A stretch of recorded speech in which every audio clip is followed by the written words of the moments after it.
Chapitre 7 en histoire, métropole et colonie, c'est-à-dire la colonisation française à l'époque de la Troisième République. Alors, rapidement en introduction, ce qu'il faut savoir sur la colonisation avant la Troisième République. On parle traditionnellement d'un premier empire colonial français à partir essentiellement du XVIe siècle et jusqu'au XVIIIe siècle. Ce premier empire colonial français, vous le voyez sur cette carte, ça va être des premiers établissements au Sénégal, la conquête d'un certain nombre d'îles des Antilles et surtout la conquête du Canada à partir du Québec, de la Louisiane et d'une partie de l'Inde. Cet empire atteint son apogée au XVIIIe siècle, mais il est perdu au profit de l'Angleterre à la suite de la guerre de 7 ans. Guerre du XVIIIe siècle qui voit la défaite de la France et à ce moment-là, la France va abandonner l'ensemble de ses possessions au Canada et en Inde, ne gardant que les îles des Antilles, pour simplifier. Et comme je vous l'ai mis, quelques comptoirs en Inde comme Pondichéry. Donc ça, c'est le premier empire colonial, une première tentative en Amérique du Nord et en Asie qui se heurte à la puissance maritime de l'Angleterre. Et on va considérer qu'en 1815, donc après la Révolution et l'Empire, ces conquêtes coloniales de la France sont au point mort. En 1830, la France de la Restauration, sous le règne de Charles X, va relancer ses conquêtes coloniales, un petit peu, alors je dirais pas par hasard, mais on va dire que c'était pas un projet forcément très construit, mais il s'avère qu'en 1830, quelques jours avant la révolution des Trois Glorieuses, la France de Charles X débarque à côté d'Alger et va faire la conquête d'Alger.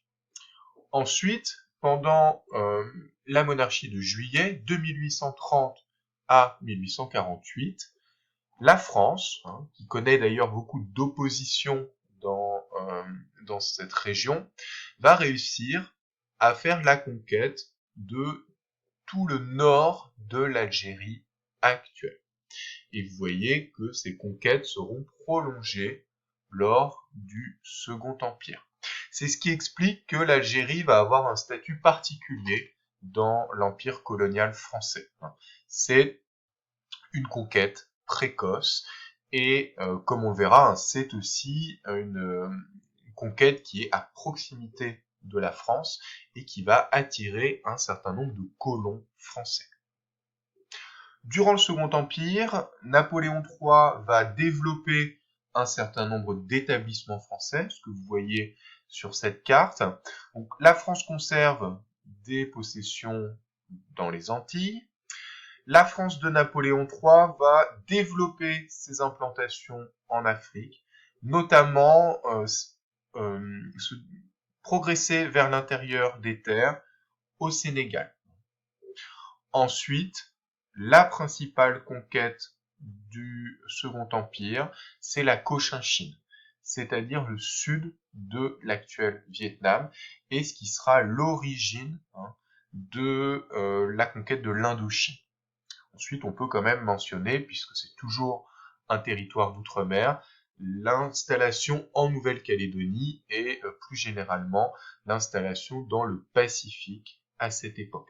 Donc retenez qu'à la fin du Second Empire, la France a déjà posé les bases du Second Empire colonial.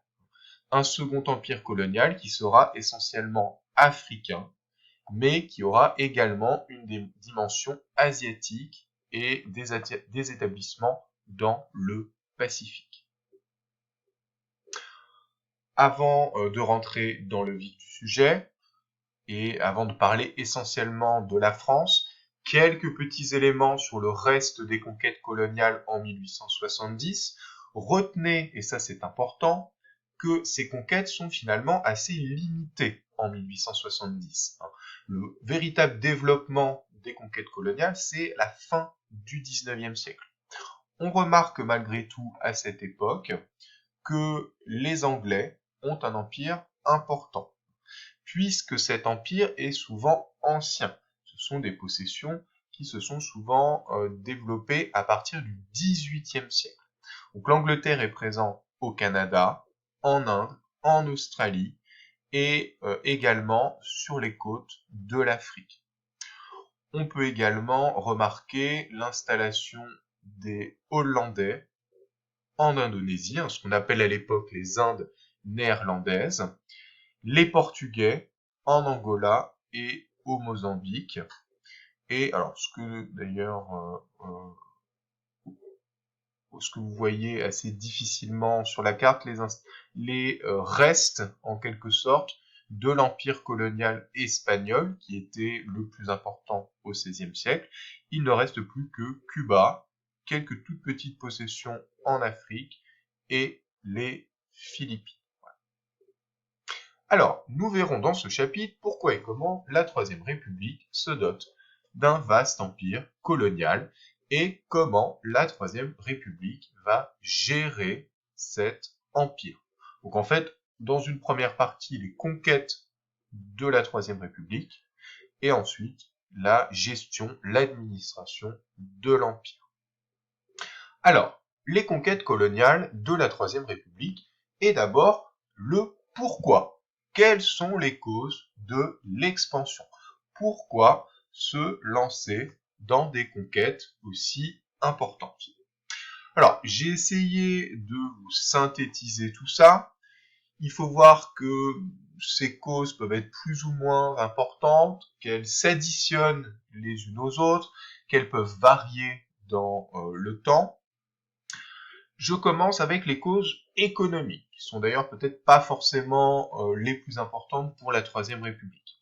Des causes économiques de deux natures. D'abord, contrôler les matières premières dans un contexte d'industrialisation.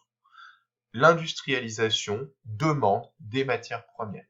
L'industrialisation consomme. Et vous avez deux possibilités pour acquérir des matières premières, ou vous les achetez, ou vous les importez directement de territoires qui vous appartiennent.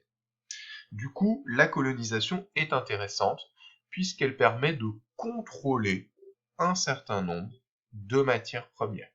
Je vous ai mis un exemple, le caoutchouc, qui à cette époque va se trouver à l'intérieur des EVA. On va couper des EVA pour en faire couler le caoutchouc. Et ces EVA, on va les trouver par exemple dans une colonie française comme celle de Côte d'Ivoire. Contrôle des matières premières. Ensuite, deuxième élément, constituer des marchés pour vendre les produits. C'est-à-dire contrôler les populations à qui on va vendre des productions. Alors ça c'est quand même la théorie, parce que en pratique, ces colonies ne sont pas forcément des marchés très intéressants. Et en fait, la plupart du temps, des pays comme la France ou l'Angleterre vendront d'abord leur production à d'autres pays d'Europe ou à des pays comme les États-Unis, par exemple. Mais théoriquement, c'est un argument qui sera défendu par les promoteurs de la colonisation, on peut se constituer des marchés privilégiés. Deuxième élément, très important pour la France, le prestige national. Faire des conquêtes coloniales, c'est développer le prestige d'un pays, développer le prestige de son armée, de sa marine, de ses explorateurs. C'est pouvoir faire de la propagande autour d'événements. Vous voyez ici une image sur une plaquette de chocolat, et vous avez l'entrée de troupes coloniales françaises, apparemment en Afrique. L'idée, c'est de montrer la puissance de la France à une époque où cette puissance a été fortement remise en question par la défaite de 1870 contre l'Allemagne. Donc on est clairement dans l'exaltation du nationalisme français. Le gouvernement français et tout un ensemble de Français vont se satisfaire de ces conquêtes, vont être satisfaits par le fait de voir que des territoires dans le monde sont coloriés parce qu'ils sont sous la domination de la France. Autre élément, la rivalité entre les impérialismes. À cette époque, on fait des conquêtes parce que les autres puissances font des conquêtes. Et on n'a pas envie d'être distancé. On n'a pas envie que les autres puissances acquièrent trop de territoire et que du coup son propre pays soit laissé pour compte. Conquérir des territoires, même pas forcément parce qu'ils sont très intéressants, mais pour empêcher les autres puissances de mettre la main dessus. Alors, je vous ai mis la définition de l'impérialisme, qui vient du terme empire, volonté d'étendre la domination politique, militaire, économique ou culturelle d'une puissance sur des peuples et des territoires nouveaux. L'impérialisme, c'est la volonté de domination au sens large. Ça peut être des conquêtes, en bonne et due forme, ou ça peut être une influence très importante. On parle aujourd'hui, par exemple, d'impérialisme économique. C'est pas forcément la conquête d'un territoire, c'est le fait de dominer économiquement ce territoire. Donc, on étend son impérialisme dans certaines régions. La France considère, par exemple, que l'Afrique de l'Ouest est son espace de domination.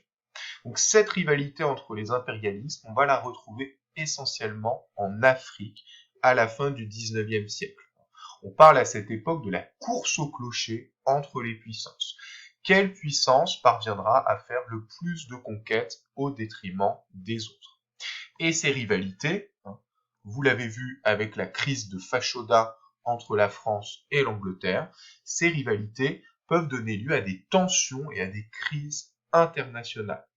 Pour savoir finalement qui, comme vous le voyez sur cette caricature, qui va courber l'échine devant l'autre. Quelle puissance va reconnaître qu'elle est moins puissante que son adversaire et va devoir céder des territoires ou renoncer à les conquérir. Ensuite, un intérêt stratégique. Quand vous faites la conquête de territoire, vous faites la conquête de ports, de points d'appui maritimes où votre flotte va pouvoir mouiller.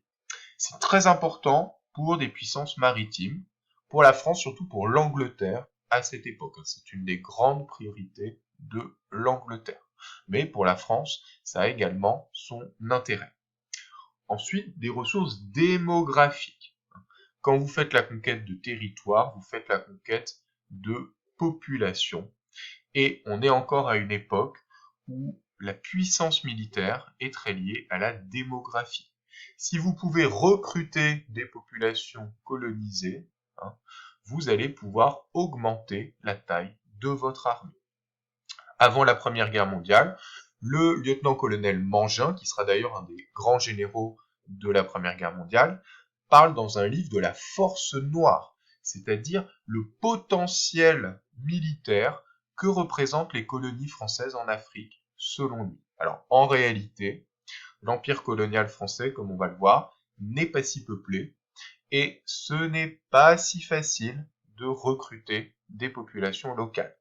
Mais dans le cas de l'Angleterre, ça marchera assez bien et il y aura beaucoup de troupes indiennes dans les armées britanniques. Enfin, une mission civilisatrice. Donc là, on est davantage dans le domaine culturel et idéologique. Les Européens sont convaincus de leur supériorité par rapport au reste du monde. Et la plupart des Européens réfléchissent en termes de hiérarchie des races.